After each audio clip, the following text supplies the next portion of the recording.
Professor, nós temos bastante perguntas, depende do senhor, se quiser que a gente... Vamos lá, Ricardo. Então vamos. Primeiro quero agradecer, porque o senhor perguntou, você sabe o que é Aleté? Eu também, eu e o senhor, nós demos branco, mas um monte de pessoa mandou aqui pra gente, pelo Twitter, pelo Facebook, por memorando, nos dizendo, nos explicando. Obrigado, porque a sua colaboração quer dizer que você se sente participante desse programa. Isso é muito bom, quer dizer que o povo está aí atento à aula. Isso é uma responsabilidade também, professor. Se a gente falar alguma coisa errada, o povo está lá em casa vendo. Não tem problema. Aí vai nos corrigir. Olha, eu já falei aqui, né? Nós não somos donos da verdade, nem eu nem você. Claro, muito mesmo. Se a gente falar alguma coisa errada, diga que nós dissemos errado. Agora, prove que a gente falou errado, né? Quer dizer, não é no vazio. É uma coisa muito importante, e isso vale para o nosso conhecimento, sabe?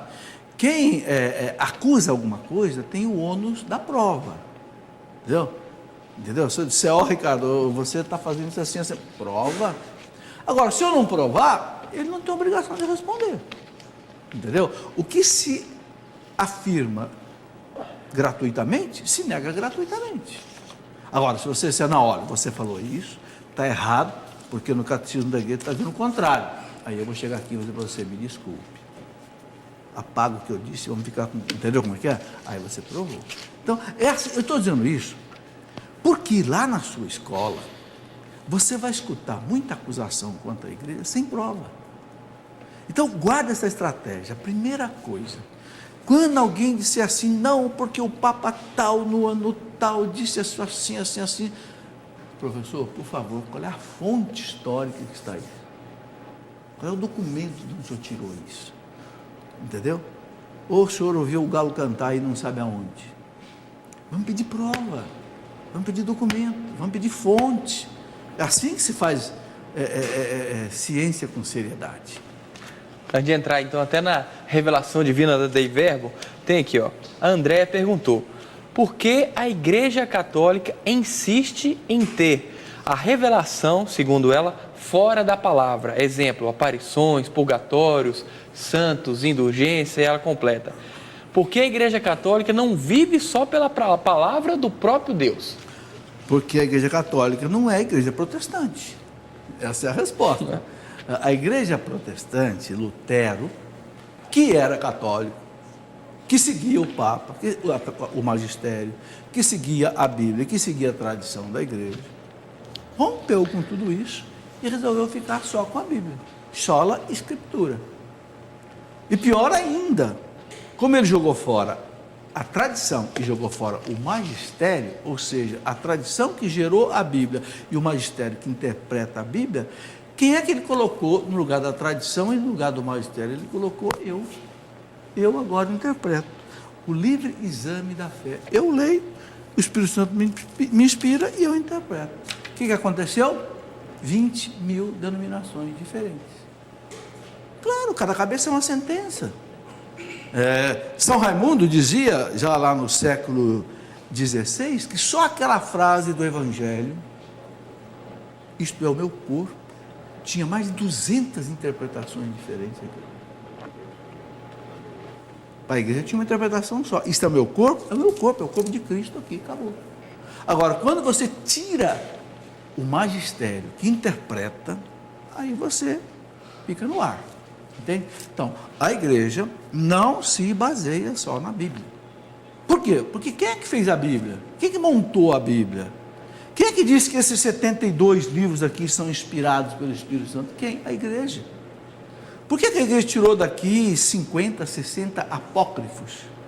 Porque a igreja chegou à conclusão que não eram inspirados pelo Espírito Santo. Então, quem não acredita na igreja que montou a Bíblia, não devia ler a Bíblia. É lógico. Se você não acredita num médico que te vai prescrever um remédio, você não pode tomar o remédio. Não. Ok? Não existe, eu costumo dizer, não existe maçã sem a macieira. Ok? Quer dizer, é só se for maçã de plástico. Mas aí não é maçã. Aí é um símbolo da maçã. Tá certo? É diferente. Bom, então a Igreja Católica tem essas três bases. A tradição, né? O magistério e a Sagrada Escritura. Vamos mais? Não.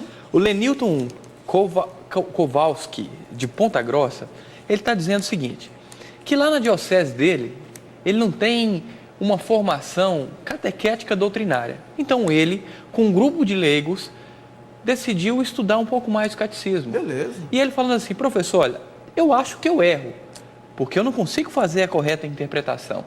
Qual é a dica que o senhor nos dá? Muitos aqui estão querendo saber justamente isso. Muito fácil, muito fácil. Pega o catecismo, né? Tem aqui também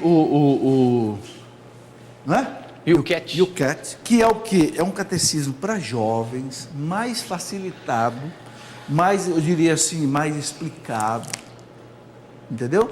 E tem também o compêndio. O que é o compêndio? O compêndio é um documento que o Vaticano fez, pegou o catecismo e transformou o catecismo em 500 perguntas e respostas, entende? Então, você tem o compêndio, você tem o catecismo, você tem o Yucat. Agora, se a dúvida continua, põe uma interrogação. Pega o teu lápis, põe uma interrogação. Não entendi isso daqui. Vai lá no padre. Padre, não entendi esse negócio aqui, explica para mim aqui. O padre não sabe? Vai lá no outro padre. Entendeu? Escreve lá para o professor Felipe Aquino, escreve para o Ricardo, escreve alguém. Entendeu? Olha, gente, é assim que eu aprendi.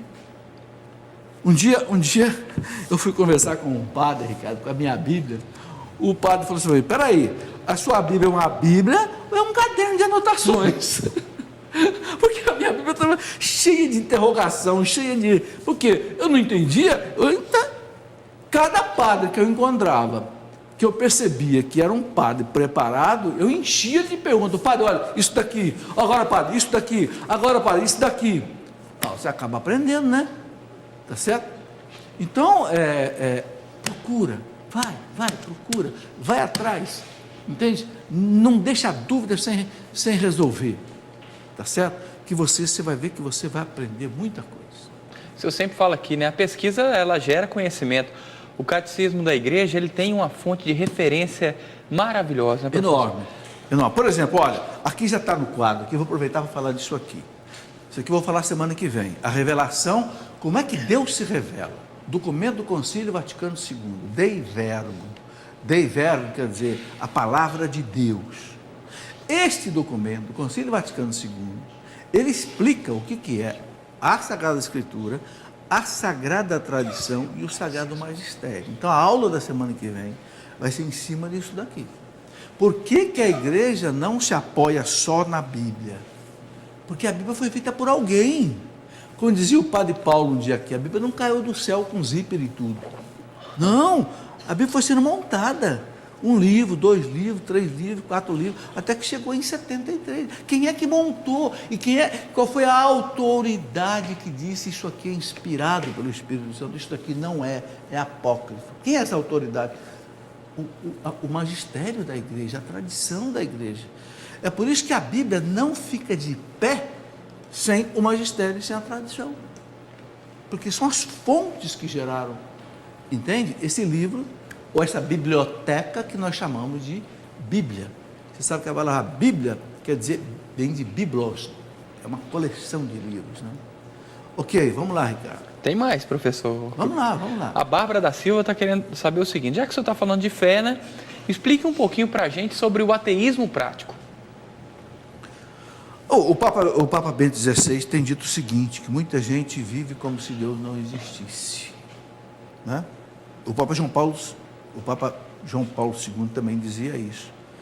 É aquele ateísmo que a pessoa não nega que Deus existe. Ele acredita em Deus, ele até faz o nome do Pai de vez em quando, o sinal da cruz de vez em quando, né? Mas ele vive como se Deus não existisse. Por quê? Não reza, não lê uma palavra de Deus, não vai à Santa Missa, não, entende? Não tem uma vida religiosa, né? E outra coisa, ele vive a moral dele, entende? Então, ele faz a moral dele, ele não segue a moral de Deus. Se para mim é bom abortar, eu aborto. Se para mim é bom eu tapear o outro, eu tapeio, né? O meu carro vale 15 mil reais, mas eu vou tentar vender para o Ricardo por 17. E meu carro está fundindo o motor, eu não vou mostrar para ele que está fundindo o motor, eu quero que arrebente o motor na mão dele. Meu amigo, onde é que está a sua moral? A sua religião? Entendeu? Eu acredito em Deus. mas espera aí, esse Deus não tem consequências? Porque esse ateísmo é um ateísmo terrível, é um ateísmo prático, diferente daquele ateu que diz assim, não acredito em Deus. Pronto, esse é o ateu teórico. O ateu prático, ele não nega Deus, mas ele nega Deus na prática, na conduta, na vida. Vive como se ele não existisse, né? A ditadura do relativismo que o Papa tem nos ensinado. Isso é duro. Professor, aqui no Facebook, o Arnaldo Oliveira, ele gostaria de saber o seguinte: se a nova evangelização pode acabar com a tradição dos apóstolos? De jeito nenhum. De jeito nenhum. Eu estou dizendo aqui que a igreja não acaba com nada que ela... Porque a tradição dos apóstolos, gente, é a base da nossa fé. Por exemplo, o que é o credo que nós rezamos na missa? Toda missa de domingo é obrigado a rezar o credo. Durante a semana não precisa. Porque o credo é o símbolo dos apóstolos. O que quer dizer isso? É aquilo que os apóstolos receberam de Cristo e que é a base da nossa fé. O símbolo da fé, o credo, está na Bíblia? Não, não está na Bíblia. Nunca ninguém vai encontrar na Bíblia, crê em Deus Pai. Não, então peraí, de onde é que vem o credo? Que é a base da nossa fé. São 12 dogmas. 12 dogmas básicos. De onde é que vem? Vem dos apóstolos. E vem dos apóstolos, vem de Cristo. Essa é a tradição apostólica. Quem é que diz que os sacramentos são 7? Alguém já leu em algum livro da Bíblia que os sacramentos são 7? Se leu, me informe, porque eu nunca li. De onde é que vem? Dos apóstolos. Os apóstolos entenderam que os sacramentos são 7 e a igreja nunca mais mexeu nisso. Da onde vem que a igreja só pode ter sacerdote homem, não pode ter mulher? De onde é que vem? Da tradição dos apóstolos. Quando o Papa João Paulo II escreveu aquele documento Ordinatio Sacerdotalis, ele disse a igreja, os apóstolos legaram esse ensinamento, que o sacerdócio deve ser exercido pelo varão, porque o Cristo era um varão, não é uma mulher. Entende? Isso não é um demérito para a mulher, nem é um privilégio para o homem, é apenas um serviço. Deus deu à mulher, por exemplo, a missão de ser mãe, não deu ao homem, é a escolha de Deus. Não é mérito nem demérito, é vontade de Deus. Então, os apóstolos nos deixaram tantas e tantas coisas, por exemplo, a assunção de Nossa Senhora ao céu, não está na Bíblia. De onde é que vem? É dogma de fé da tradição dos apóstolos. É isso que a gente vai começar entendendo devagar. Professor, chegou duas perguntas aqui, algumas perguntas, na verdade, mais de duas, e outras semanas já estão chegando sobre isso, perguntando o seguinte: na questão dos 10 mandamentos, como argumentar, né, com o evangélico de outras seitas sobre a guarda do sábado, se este é um mandamento da lei de Deus? Está aqui perguntando. Então, a igreja entendeu. Olha aí outra coisa que vem dos apóstolos. Por que nós guardamos o domingo e não o sábado? Porque os apóstolos guardavam o domingo. Olha a tradição apostólica aí. Você pega os Atos dos Apóstolos, você vai lá ler os Atos dos Apóstolos. Quando é que eles celebravam a missa? No primeiro dia da semana. Qual é o primeiro dia da semana? Domingo. Por isso que o segundo é a segunda-feira. É o segundo dia da semana, a segunda-feira. Então, os apóstolos... E por que os apóstolos celebravam no domingo? Porque o Cristo ressuscitou no domingo.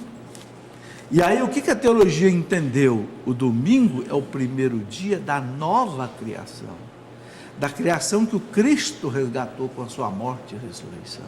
Então, começou um mundo novo. No resgatado. Então, agora, é no primeiro dia da criação que o Cristo vai ressuscitar. Então, ali, a igreja vai celebrar o Dominus, ou seja, o dia do Senhor. Entende? Então, e nós encontramos o seguinte, por exemplo, quando a gente lê os escritos de São Justino. São Justino foi um santo mártir do segundo século, ele foi martirizado por volta do ano 155, né, na perseguição de Marco Aurélio, do imperador Marco Aurélio, que era estoico, e perseguiu, e São Justino foi degolado em Roma. São Justino, ele conta como era a missa no segundo século. Ele fala, no primeiro dia da semana, No domingo, nós nos reuníamos. Né? Aí ele explica como é que era a Bíblia, a missa. E é interessante notar, Ricardo, que é a mesma missa que nós celebramos hoje. A mesma estrutura da missa. Nós começamos pedindo perdão a Deus. Depois, nós ouvimos a palavra de Deus, os ensinamentos dos profetas. E aí, quem preside, explica aquilo que recebeu dos apóstolos, ele estava lá no ano 150, 130, nos explica aquilo que recebeu dos apóstolos. Aí depois vem a oração da comunidade, rezavam, colocavam os pedidos, as necessidades, aí depois vinha a oração eucarística, a consagração, né? Isso já lá no século II. Então, isso vem de quem? Isso vem dos apóstolos. Ninguém vai encontrar essas coisas que estão na Bíblia, entenderam? Professor, mais uma aqui pergunta. Não, vamos lá, vamos? Isso aí é bom para a gente ir tirando. Aproveitar dúvidas. que tem bastante tempo que a gente não responde de todo mundo, o Rômulo Rocha está perguntando aqui pelo Facebook. Segundo ele, um seminarista diz para ele que nem Jesus foi perfeito. Segundo ele, está escrito na Bíblia, apenas o Pai é bom. Como posso responder a essa pergunta, a esta afirmação? Eu posso dizer que é um erro grave que está se cometendo, porque Jesus não é Deus, é Deus. O que é da teologia? Deus é perfeitíssimo. Deus não tem imperfeição. Então, como é que alguém vai dizer que Jesus tem imperfeição? Está negando que Deus seja perfeito. Você está negando que Deus é perfeito, está negando o dogma básico da nossa fé, que é o dogma sobre Deus. Entendeu? Não pode falar certas coisas sem pensar, sem saber. Sabe? E é o perigo, Ricardo, de certos seminários, sabe? É o perigo de certos seminários. Quando eu vejo um seminarista dizer um negócio desse, eu fico arrepiado. Por quê? Porque o seminarista vai pregar nas paróquias, o seminarista vai orientar, porque é seminarista, né? O leigo acredita, mas de repente esse seminarista aprendeu errado. Como dizer que Jesus tem imperfeição, gente? O fato de Jesus dizer só o Pai é bom, não quer dizer que ele não seja Jesus está fazendo aí uma comparação que não é excludente, não tem nada a ver, entende? É como Jesus dizia, o Pai é maior do que eu. Como é que ele estava falando? Ele estava falando enquanto homem, mas ele enquanto Deus era igual ao Pai na majestade divina de Pai, mas enquanto homem, claro que o homem é uma criatura, o corpo de Jesus deu a ele uma dimensão humana. Então, como homem, ele é menor do que o Pai, mas ele guarda dentro dele a natureza divina. Então, como Deus, ele é igual ao Pai. Então, as coisas não são excludentes, né? Precisa ter cuidado com certas afirmações, viu? A gente, sabe, não pode falar certas coisas sem segurança, que a gente põe as pessoas, às vezes, em mais dúvida ainda. Você está vendo? Muitas dúvidas estão girando em torno da má interpretação da palavra de Deus. Semana que vem nós vamos falar sobre a revelação, vamos falar um pouquinho sobre o documento, a interpretação da Bíblia na igreja. Se você não conhece, vale a pena ler esse documento. Olha, nós vamos ainda aqui, Ricardo, falar de Deus, da Santíssima Trindade. Mas eu queria adiantar aqui, só por causa dessa pergunta, o seguinte: a gente não pode pensar em Deus, olha um instantinho para esse quadro branco aqui, por favor. A gente não pode pensar em Deus assim, né? Como se Deus fosse alguma coisa assim. Aqui está o Pai, aqui está o Filho e aqui está o Espírito Santo. Não, essa é uma imagem errada de Deus. O Pai não é um pedaço de Deus, o Filho não é um pedaço de Deus, não. A gente pode olhar assim, ó. Vamos tirar daqui essa divisão. O Pai é Deus, o Filho é Deus, o Espírito Santo é Deus. É uma natureza divina só, uma essência, uma substância. São palavras sinônimas na teologia: essência, substância. Deus é uma coisa só, ok? Eu falo coisa porque a gente não tem outra palavra, porque Deus é inefável, né? Você não tem palavra para explicar a realidade de Deus. O Pai é Deus, o Filho é Deus, o Espírito Santo. Agora, o Filho se encarnou, o Filho se fez homem.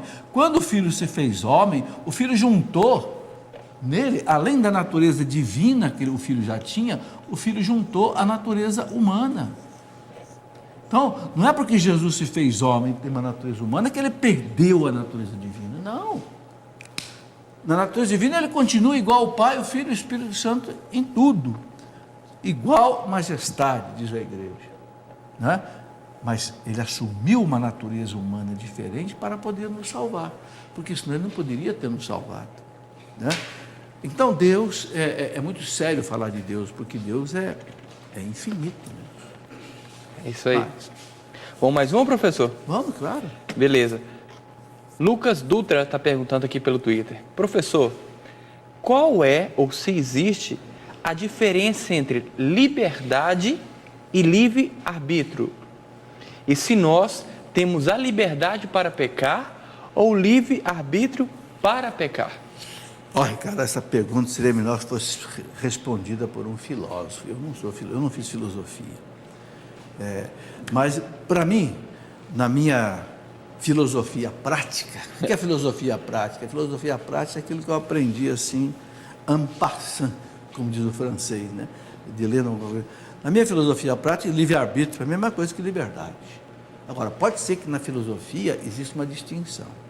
Não sei. Então, eu não vou nem arriscar entrar numa seara que não sei, numa praia que não é minha. Para mim, livre-arbítrio e liberdade é a mesma coisa. Deus me dá a capacidade de eu escolher. Entende? Eu quero isso, eu quero aquilo. Eu quero, né, seguir o bem, eu quero seguir o mal. Para mim, isso é o livre-arbítrio, para mim, isso é a liberdade.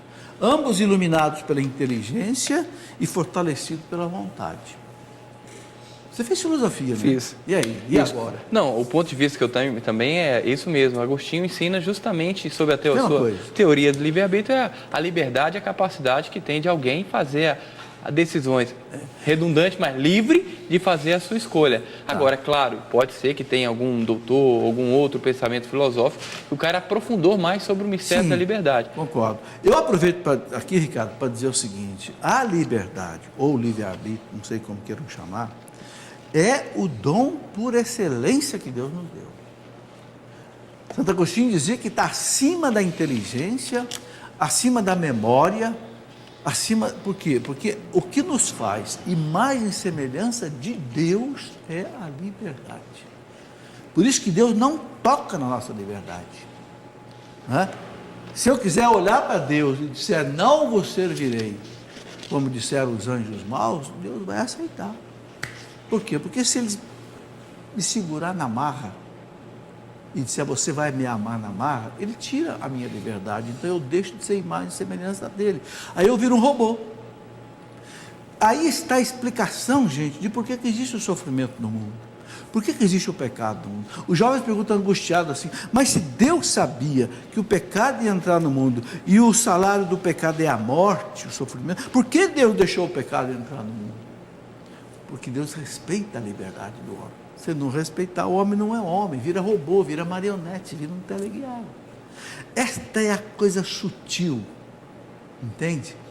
Da liberdade, da nossa imagem e semelhança com Deus. Quem não entender isso, não entende a odisseia humana, não entende o que acontece com o ser humano. Bom, o tempo terminou, não é? Vamos fazer o sorteio, Ricardo? Vamos lá.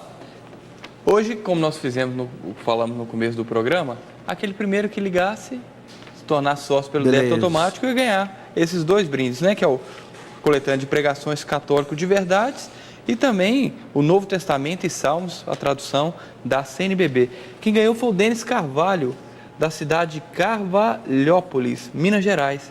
Denis Carvalho, nós vamos enviar para você aí na sua casa. Beleza. No bairro Bela Vista, em Carvalhópolis. Ricardo, muito obrigado pela sua ajuda. Muito obrigado por todos os internautas aí que conversaram com você. Isso para nós é uma alegria. Nos dá muita alegria saber que muita gente nos acompanha, sabe, Ricardo? Por e-mail, por Facebook, Twitter, sabe?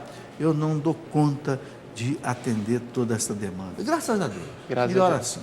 Muito obrigado a vocês que vieram participar aqui ao vivo conosco. Muito obrigado, Ellen, que está aqui, os câmeras que me ajudaram, o pessoal também aí que estão por trás, né, dos bastidores, fazendo essas imagens de som chegar até vocês. É muita gente trabalhando, ok? E vamos pedir ao sacerdote e diácono que nos dê a bênção, lá das suas casas mesmo, ok? Coloque diante de Deus agora o seu pedido, a sua necessidade, com fé, porque o sacramental só funciona. Vamos falar uma linguagem prática. Se você tiver fé, é diferente do sacramento. O sacramento ele vale mesmo sem ter fé. Batizou, está batizado. Mas o sacramental não. O sacramental você tem que acreditar. Por isso que na renovação carismática o pessoal diz assim, tome posse dessa bênção. Eu gosto dessa expressão. Né? Tome posse, Senhor, o Senhor está me dando, é meu. Agora é meu. Entende? Então, os sacerdotes vão nos dar a bênção agora, lá das suas casas. E o sacramental pode ser dado à distância, não tem problema. Sacramento não pode, sacramental pode. Entende? Para que você receba a bênção que hoje você precisa. Qual é a sua necessidade hoje? Ponha diante de Deus. A nossa proteção está no nome do Senhor, que fez o céu e a terra. Pela intercessão de Nossa Senhora e de São José, desça sobre nós esta bênção sacerdotal, diaconal, episcopal, trazendo para cada um de nós, para aqueles que precisam, a saúde do corpo e da alma. Em nome do Pai, e do Filho, e do Espírito Santo. Amém.